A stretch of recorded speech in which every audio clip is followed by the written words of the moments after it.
just wonderful. Indonesia is a wonderland. Kota baru dunia berbeda, berbeda manapun di Nusantara, manapun di Nusantara. Katamu lawanlah adinda, adinda iman di dada, rasa melayang iman di dada. Inilah kelompok 7 menampilkan kearifan nasional dari Provinsi Kalimantan Tengah, suku Dayak. Indonesia dikenal dengan nama resmi Republik Indonesia atau lebih lengkapnya Negara Kesatuan Republik Indonesia. Adalah negara kepulauan di Asia Tenggara yang dilintasi garis khatulistiwa dan berada di antara daratan benua Asia dan Onesia, sehingga dikenal sebagai negara lintas benua serta antar Samudra Pasifik dan Samudra Hindia. Indonesia merupakan negara terluas ke-14 sekaligus negara kepulauan terbesar di dunia dengan luas wilayah sebesar 1.910 km persegi, serta negara dengan pulau terbanyak ke-6 di dunia. Dengan jumlah 17.504 pulau, nama alternatif yang dipakai untuk kepulauan Indonesia adalah Nusantara. Selain itu, Indonesia juga menjadi negara berpenduduk terbanyak keempat di dunia dengan penduduk mencapai 270 juta jiwa pada tahun 2020, serta dengan penduduk beragama Islam terbanyak di dunia dengan penganut lebih dari 230 juta jiwa. Indonesia adalah negara multiras, multietnis, multikultural di dunia, seperti halnya Amerika Serikat. Indonesia berbatasan dengan sejumlah negara di Asia Tenggara dan Indonesia. Indonesia berbatasan dengan wilayah darat dengan Malaysia di Pulau Kalimantan dan sebatik, dengan Papua Nugini di Pulau Papua, dan Timor Leste di Timor. Negara hanya berbatasan laut dengan Indonesia adalah Singapura, Filipina, Australia, dan wilayah Persatuan Kepulauan Andaman dan Nicobar di India. Indonesia adalah negara kesatuan dengan bentuk pemerintah republik berdasarkan konstitusi yang sah, yaitu Undang-Undang Dasar Negara Republik Indonesia tahun 1945. Berdasarkan UUD 1945 pula, Dewan Perwakilan Rakyat DPR, Dewan Perwakilan Daerah DPD, dan Presiden dicalonkan lalu dipilih dalam pemilihan umum. Ibu kota Indonesia saat ini adalah Jakarta. Pada tanggal 18 Januari 2022, pemerintah Indonesia menetapkan ibu kota Nusantara yang berada di Pulau Kalimantan, yang menempati wilayah Kabupaten Pajaman Pasir Utara, untuk menggantikan Jakarta sebagai ibu kota yang baru. Hingga proses peralihan ibu kota masih berlangsung. Kalimantan atau juga disebut Borneo adalah dunia internasional. Kalimantan adalah pulau terbesar ketiga di dunia yang terletak di Pulau Jawa dan di sebelah barat Pulau Sulawesi. Pulau Kalimantan dibagi menjadi wilayah Indonesia, 73% wilayah Indonesia, 26% wilayah Malaysia, 1% wilayah Brunei. Pulau Kalimantan terkenal dengan julukan Pulau Seribu Sungai karena banyak sungai yang mengalir di pulau ini. Borneo yang berasal dari nama Kesultanan Brunei adalah nama yang dipakai oleh kolonial Inggris dan Belanda untuk menyebut pulau ini secara keseluruhan. Sedangkan Kalimantan adalah nama yang digunakan oleh penduduk bagian timur yang sekarang termasuk wilayah Indonesia. Wilayah utara pulau ini Sabah, Brunei, Sarawak. Untuk wilayah Malaysia dan Brunei Darussalam. Sementara untuk wilayah Indonesia adalah Provinsi Kalimantan Utara. Kalimantan Tengah. Kalimantan Tengah bisa juga disebut dengan Kalteng. Adalah provinsi di Indonesia yang terletak di Pulau Kalimantan. Ibu kotanya adalah Kota Palangkaraya. Berdasarkan sensus tahun 2010, provinsi ini memiliki populasi 2.202.599 jiwa yang terdiri atas 1.147,878 laki dan 1.054,721 perempuan. Data BPS Kalimantan Tengah tahun 2021 menunjukkan penduduk provinsi tahun 2020 bertambah menjadi 670, laki-laki 1.385.700 dan perempuan 1.284.300 jiwa. Kalimantan Tengah mempunyai 13 kabupaten dan 1 kota. Kondisi geografis.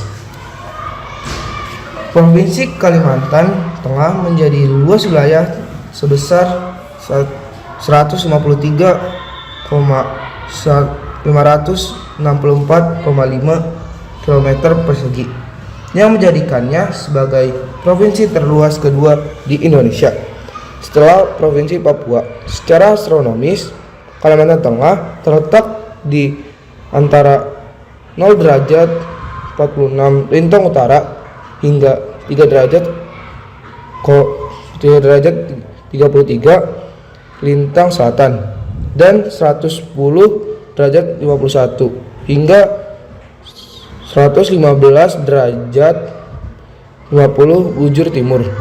Bagian utara Provinsi Kalimantan Tengah terdiri dari Pegunungan Muler, Sawer yang terdiri atas 52 bukit dengan ketinggian bervariasi, yaitu ketinggian 343 mdpl seperti Bukit Ancah sampai 2278 mdpl seperti Bukit Raya. Bukit Batu Tatau dengan ketinggian 1652 mdpl berada paling ujung timur berbatasan dengan Kalimantan Timur. Titik tertinggi wilayah Kalimantan terdapat di Gunung Batu Samba dengan ketinggian 1660 mdpl. Sementara itu, bagian selatan Kalimantan Tengah terdiri atas dataran rendah, rawa, dan paya-paya. Provinsi Kalimantan Tengah memiliki 11 sungai besar dan tidak berkurang dari 33 sungai kecil atau anak sungai. Keberadaan dari sungai-sungai tersebut adalah menjadi salah satu ciri khas Provinsi Kalimantan Tengah. Sungai Barito dengan panjang mencapai 900 km dan berkedalaman mencapai 800 meter tersebut merupakan sungai terpanjang di Kalimantan Tengah sehingga dapat dilayari sejauh 700 km. Sumber daya alam. Hutan mendominasi wilayah 80%, hutan primer sekitar 25%, dan luas wilayah. Lahan yang luas saat ini mendominasi kebun kelapa sawit yang mencapai 700.000 ha dalam tahun 2007. Perkebunan karet dan rotan rakyat masih tersebar hampir di seluruh daerah, terutama di Kabupaten Kapuas, Katinga, Pulau Pisau, Gunung Mas, Kota Marangi Timur. Banyak ragam potensi sumber daya alam, antara lain yang sedang diusahakan berupa tambang batu bara, emas, zirkon, besi. Terdapat pula tembaga, kolin, batu permata, dan lain-lain. Suku bangsa. Suku Dayak adalah salah satu suku terbesar di Kalteng. Beberapa subtenis budaya yang terdapat di Kalteng yaitu Ngaju, mendiami aliran Sungai Kapuas, Kayan, Ranguan, Mangui, Barito, dan Kantinga. Bakal kaum Pui, mendiami tepian daerah aliran Sungai Barito.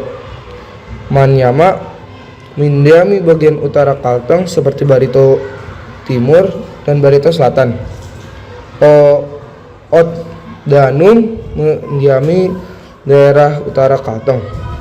Siang Marung, mendiami utara timur laut Kalteng, Kabupaten Murung Raya.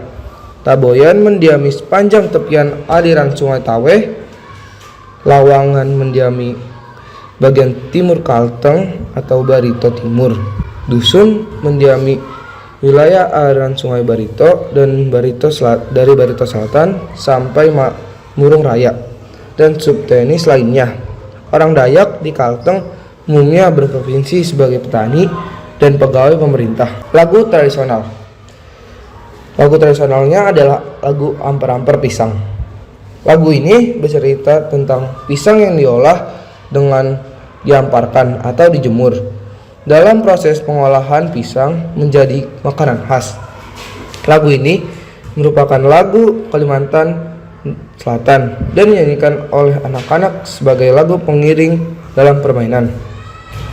Lagu Ampar-Ampar Pisang merupakan lagu daerah Indonesia berbahasa Banjar ciptaan Hemidan Aceh. Makna lagu Ampar-Ampar Pisang adalah tentang kebiasaan atau budaya masyarakat selatan.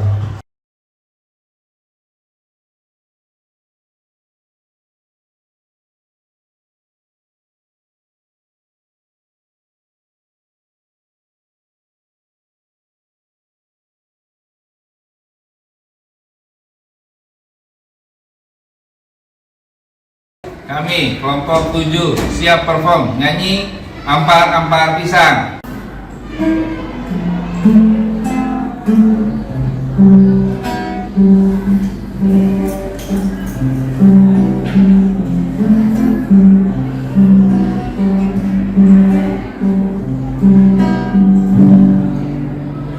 Ampar-ampar pisang, sebuah asal, masak sebiji burung bari-bari, masak sebiji burung bari-bari.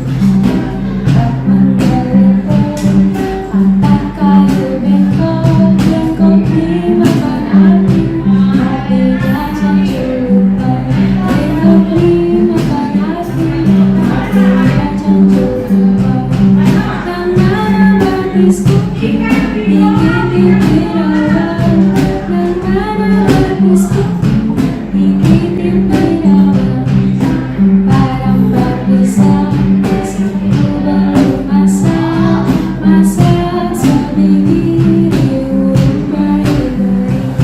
Masak sebiji burung bari-bari, lepak menggelepon, patah kayu bengkok, bengkok dimakan api, apinya cancurkan, bengkok dimakan api, apinya cancurkan. Nang ada batis kopi, gigi birawa, nang ada batis kopi, gigi birawa, nang ada batis kopi, gigi birawa.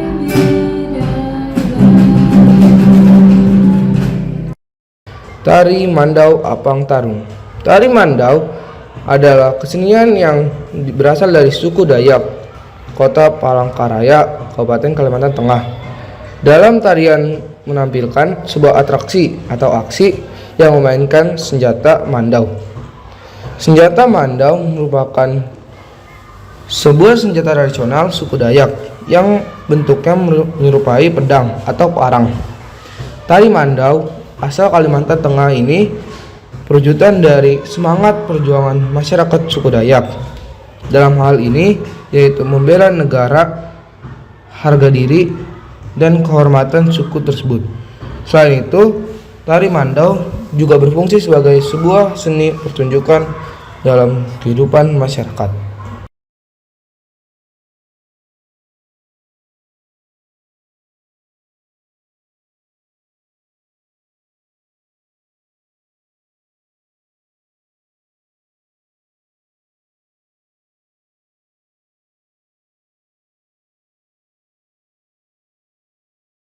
Kami kelompok 7 siap perform tarian Mandau Apang Taruh.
Sayur kalaumpe. Kalaumpe atau karuang adalah salah satu masakan khas Dayak Kalimantan Tengah yang berbahan dasar daun singkong. Daun singkong yang digunakan adalah daun yang ditumbuk halus menggunakan lesung atau lisung. Nama kalaumpe yang digunakan oleh masyarakat Dayak Manyaman, sedangkan penyebutan karuang dalam bahasa Dayak Ngajung. Kalaumpe biasanya disajikan dengan taburan kacang bersama dengan sambal terasi yang pedas dan ikan asin lais. Es kacang merah. Es kacang merah adalah sebuah minuman yang umumnya ditemukan di Hong Kong. Minuman tersebut biasanya disajikan di tempat-tempat seperti Chan Cateng. Minuman tersebut adalah hidangan penutup populer pada musim panas. Bahan-bahan standarnya meliputi kacang azuki, sirup gula batu ringan, dan susu evaporasi. Minuman tersebut seringkali ditambah dengan es krim untuk dijadikan hidangan penutup bernama es krim beku kacang merah. Senjata tradisional mandau. Mandau atau mando adalah senjata tajam sejenis parang yang berasal dari kebudayaan Dayak di Kalimantan. Mandau termasuk ke dalam salah satu senjata tradisional Indonesia yang penggunanya secara umum dimulai pada abad 17 sampai 18. Berbeda dengan senjata tradisional sejenis parang lainnya, mando benar-benar dikemas dengan sangat cantik. Hampir di seluruh bagian Manado memiliki ukiran-ukiran unik di bagian bilanya yang tidak tajam. Sering juga dijumpai tambahan lubang-lubang di bilanya yang ditutupi dengan kuningan atau tembaga dengan maksud memperindah bilah mandau. Asal-usul Pulau Nusa, Kalimantan Tengah. Pulau Kalimantan adalah salah satu pulau terbesar di Indonesia. Pulau ini merupakan pulau terbesar nomor 3 di seluruh dunia setelah Pulau Greenland dan Pulau Papua. Pulau Kalimantan juga dikenal sebagai pulau dengan banyak sungai besar. Salah satu provinsi di Kalimantan yang memiliki sungai besar adalah Kalimantan Tengah. Di Provinsi Kalimantan Tengah mengalir Sungai Kahayan. Sungai ini sangat besar sehingga bisa digunakan sebagai sarana transportasi air. Sungai ini berhulu di Bukit Keminting dan bermuara di Laut Jawa. Sungai Kahayan memiliki pulau yang terletak di tengah-tengahnya. Pulau tersebut dikenal dengan nama Pulau Nusa yang berada pada aliran Sungai Kahayan di Kabupaten Pulang Pisau. Pulau Nusa memiliki asal-usul yang menarik dan diceritakan turun-temurun. Asal-usul Pulau Nusa merupakan cerita rakyat Kalimantan Tengah. Konon, munculnya Pulau Nusa disebabkan satu hewan yang sangat besar dan kuat, yaitu naga. Bagaimana kisahnya? Yuk kita simak bersama-sama. Di dekat Sungai Kahayan, hidup seorang laki-laki bernama Nusa. Ia tinggal bersama istri dan adik iparnya. Untuk memenuhi kebutuhan hidup mereka bercocok tanam. Suatu saat, kemarau melanda desa mereka. Kekeringan terjadi di mana-mana. Sungai Kahayan pun lama-kelamaan surut. Tanaman mati karena kekurangan air. Kemudian, Nusa dan keluarganya pergi meninggalkan desa itu untuk mencari penghidupan yang lebih baik. Dengan menggunakan perahu mereka mengarungi Sungai Ruhan. Tiba-tiba, di tengah perjalanan ada sebuah pohon besar yang tumbang, sehingga jatuh melintang di tengah sungai. Perahu Nusa terhambat dan perjalanan tidak dapat dilanjutkan. "Mari kita potong pohon ini, Dik," ujar Nusa kepada adik iparnya. Mereka berdua mencoba membelah batang pohon tersebut. Namun, setelah sekian lama mereka mencoba, belum juga berhasil. Sementara itu, hari semakin sore. Mereka belum juga makan. "Aku akan mencari sesuatu ke dalam hutan untuk kita makan. Kau lanjutkanlah pekerjaan ini," kata Nusa kepada adik iparnya. Lalu, ia masuk ke dalam hutan.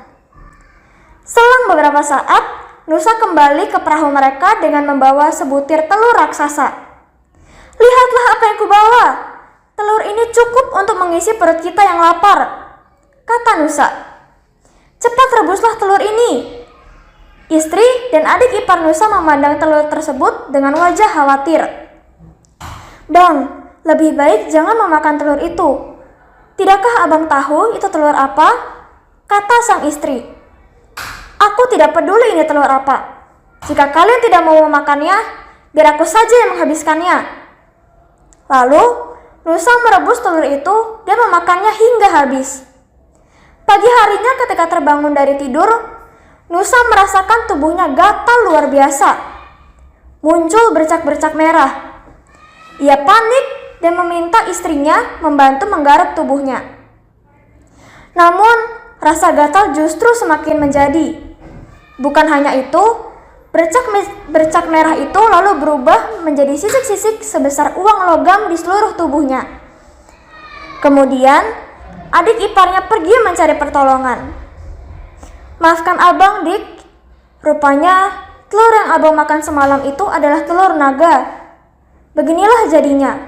Lama-kelamaan tubuh abang akan menyerupai naga," kata Nusa dengan sedih. Adik ipar Nusa datang bersama serombongan warga. Mereka sangat terkejut melihat keadaan Nusa. Tubuhnya sudah ditumbuhi sisik dari dada sampai ujung kaki. Ukuran tubuhnya pun semakin lama semakin besar. Panas terik menyengat tubuh Nusa yang dibaringkan di pinggir sungai. "Terik sekali matahari membakar tubuhku. Aku mohon, gulingkanlah aku ke sungai," kata Nusa. Dengan saling membantu, warga mendorong tubuh Nusa ke dalam sungai. Nusa memandang langit kemudian bicara kepada istrinya.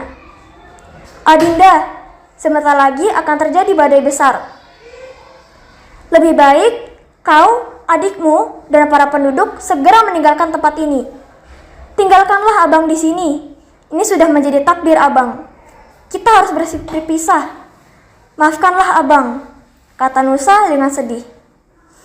Istri Nusa menangis terseduh-seduh, tetapi ia tidak dapat berbuat apa-apa.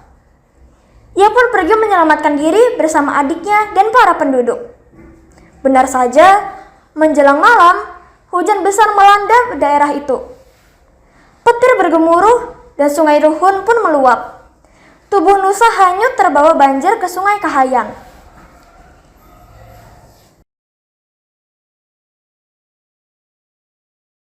Sampai di muara sungai Kahayan, Nusa berdiam diri.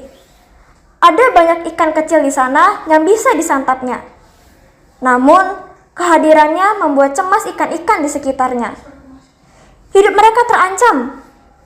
Lalu, mereka berunding mencari cara untuk membuat naga besar itu tidak lama tinggal di sana. "Bagaimana cara kita mengusir dari sini, teman-teman?" kata ikan jelawat. "Aku ada ide. Kalian tenanglah. Tunggu aku beri aba-aba kepada kalian untuk membantuku," kata ikan saluang. Sore harinya, naga Nusa melihat seekor ikan saluang duduk termenung tidak jauh darinya. "Hai ikan mungil, kenapa kau terlihat sedih begitu?" tanya naga Nusa. Ikan saluang menatap naga Nusa dengan takut. "Tuan naga, kemarin aku bertemu dengan seekor naga yang besarnya sama denganmu. Ia tahu kau tinggal di sini. Ia memintaku untuk menyampaikan kepadamu bahwa ia menantangmu berkelahi." "Apa? Ia berani menantangku? Baiklah, katakan kepadanya besok aku tunggu di sini," seru naga Nusa geram.